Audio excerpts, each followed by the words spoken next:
Good afternoon. Since the moment that Russia invaded Ukraine, the United States has worked with our partners and allies around the world to stand strong against Putin's aggression. As Russia continues its brutal and unjust war, mortgaging its future and economy to move to a permanent war footing, Putin is engaged in a contest of wills with our coalition, and he's counting on us to retreat. Today, alongside my Ukrainian friend and colleague, Minister Marchenko, I want to be clear that we will not retreat and that we will do everything we can to support Ukraine. In a decisive sign of that resolve and our solidarity with Ukraine, I'm very glad to announce another step forward.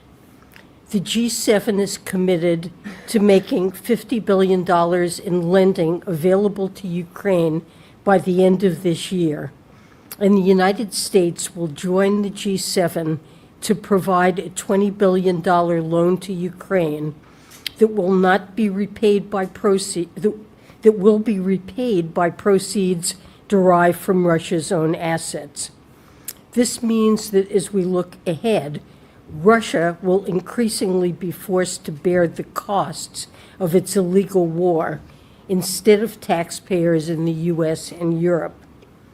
To mark our intention to enter into this loan and to demonstrate our commitment that profits earned on Russia's immobilized assets, not new US or Ukrainian tax dollars, will be the source of repayment, Minister Marchenko and I are here today to sign a joint statement.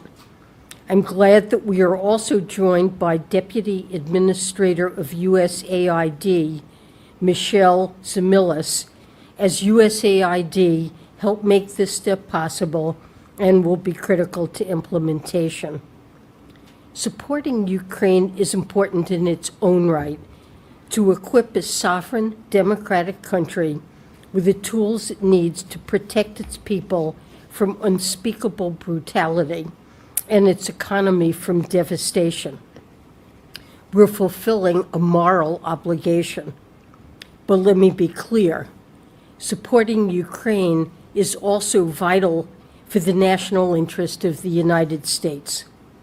Letting Ukraine fall would invite further aggression by Putin and jeopardize the safety of our NATO allies in Europe, who we are committed by treaty to defend.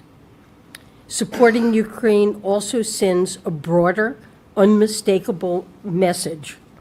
Wars of choice, launched by autocrats across the world, will be met with a swift and united response.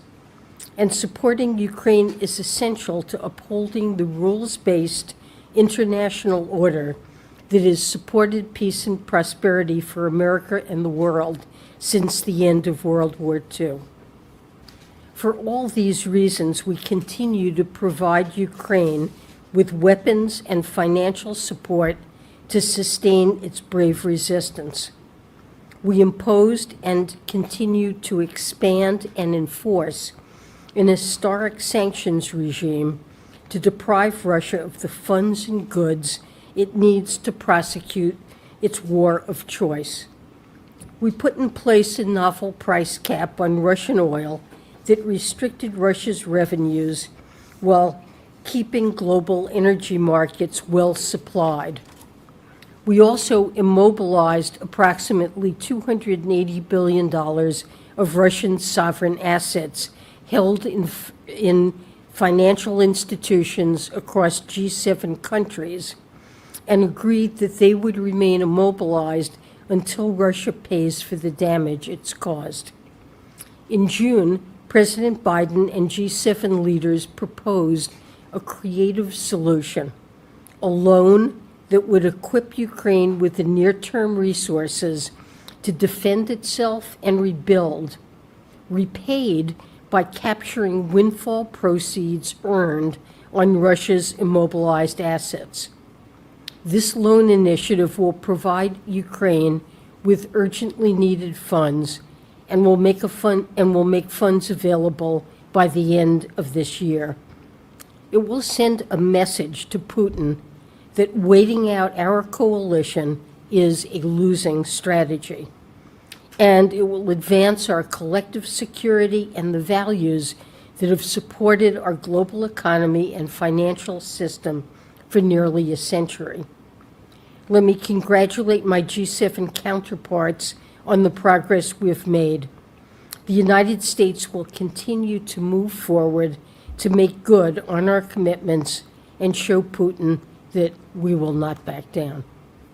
Mr. Marchenko. Madam Secretary, ladies and gentlemen, of course, for us it's a tremendous decision which you made. It's a significant support you provide for Ukraine. We believe that it should be clear for all aggressors which eager to invade democratic countries that next day they should pay for this. And now it's proven facts that we can use proceeds from the Russian assets to restore Ukraine economy, to help us to finance social and humanitarian expenses. And it's a definitely great step towards next decision for seizure of Russian assets, and I hope that it will be, and it sooner be, and help us again to prove that a democratic vote is sent to support of Ukraine, and will help us to mobilize all efforts. If you're talking about your definite intentions, it was idea we generated in the United States, which helped to create necessary coalition of countries, and I am very grateful you, Madam Secretary, for your involvement, your support. It was ongoing debate starting at the beginning of this year. It wasn't easy solution. I know that a lot of discussions were on the scene, and it's not. Now we can speak about the breakdown of this support, and I hope that we will be able to use this money starting from the beginning of 2025, and it help us tremendously because it creates necessary condition to be confident that at least for next year, and I hope for 2026, 2027, we have been able to use part of money from proceeds from frozen Russian assets. And we don't want to use taxpayers' money from the United States. We want Russia pay for aggressor. Thank you very much for that. Thank you so much.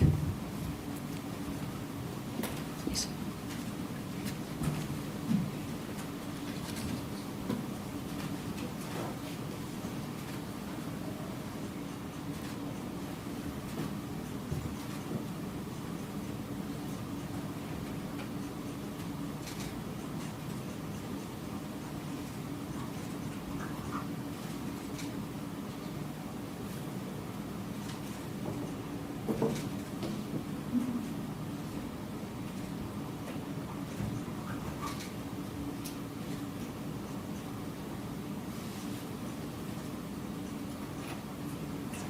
Thank you so much.